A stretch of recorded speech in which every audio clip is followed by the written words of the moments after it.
Alright everybody, welcome back. Just kind of a quick update. Working on the equipment tray, the back tray, which is going to have all the turbine stuff. Mounted the ECUs, went ahead and made the pumps, used my brackets that I bought, the clamps, and they're going to just mount vertically. And then these little cutout areas here will be for the UAT, so the lines will just basically come right back in and then out to the turbines.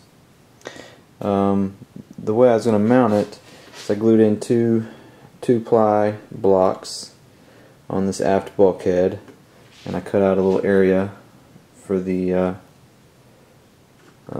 canopy open and close air cylinder. And I took a piece of carbon tube,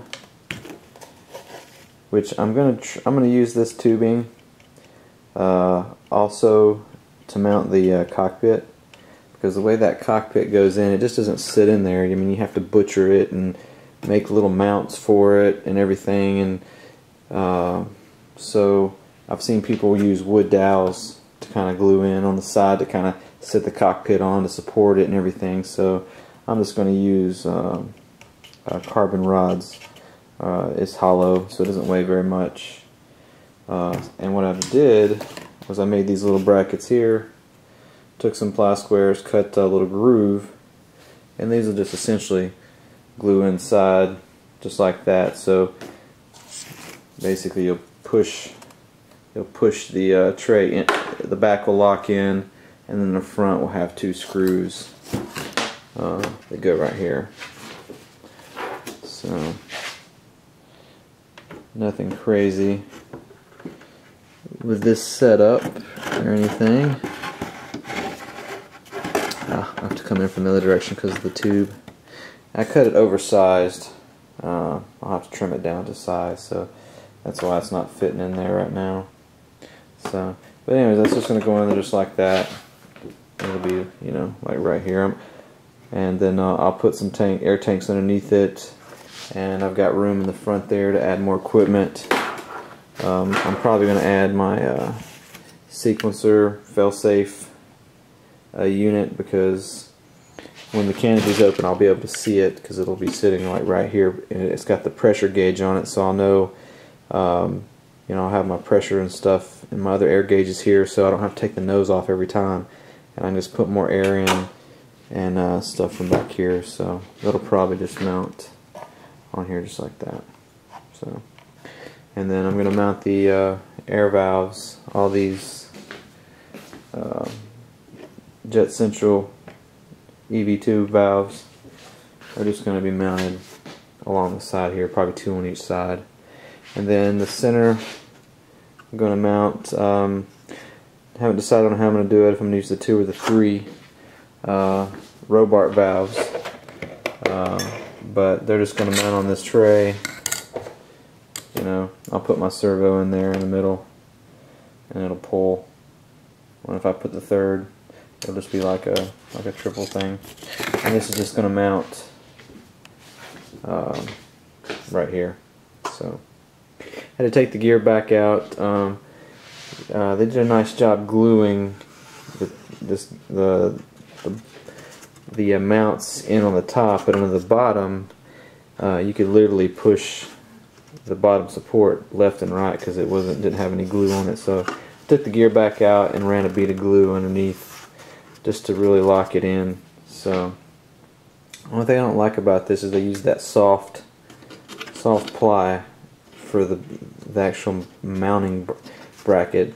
You know, the portion where the gear mounts to is aircraft ply, but then you got the supports for the aircraft ply, the gear mount. It's that cheap, flimsy stuff.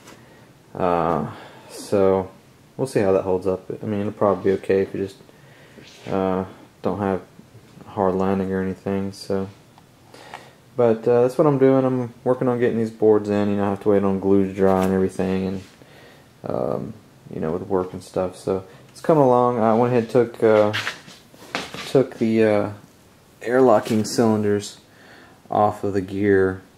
I got a little reamer that'll make these little balls inside the rod end move nice and free. I did that on all the gear doors. That's what I use on a helicopter when you resize everything. But I'm going to test them, make sure they don't leak. The paint on them is horrible, so I'm going to repaint this, and I got to do. You know, I was going to have to take the front loose anyways to adjust that, so it gets just a little bit of overlap there. Because one I had, it was like that. They had the end screwed on too far, so when it was full extended it was still like that and it would just collapse. So you want to adjust that to where it pushes it just over center to give you that locking effect. This basically takes all your load instead of your cylinder. So, and I'm going to do some painting. I went ahead and scraped off all the bad paint areas, and then I'm going to do a little bit of sanding just that way it'll fade. And then I'm just going to touch up with some white paint and get these back in. But still working on the nose, working on this board. I'm kind of doing a little bit of this and that all at once, so I'm going to get back to it. It's been slow going still because I've been spending a lot of time searching the net for a truck. I got to get another truck to haul stuff to these events and everything. And I want to get a diesel just because I'm going to have it forever. And I tell you, man, I don't know what happened to the world, but vehicles got extremely too high, and salesmen just don't try to sell you anything anymore. Which totally sucks, because, you know, I know what the value of the vehicles are, and then, you know, you go to these places and they're obviously overpriced, and you try to, you know, see if they'll work with you on price, and they just won't even budge, they won't even fool with you. So it's kind of frustrating, but anyways, yeah, that's it so far. I'm gonna get back to work. You guys take it easy.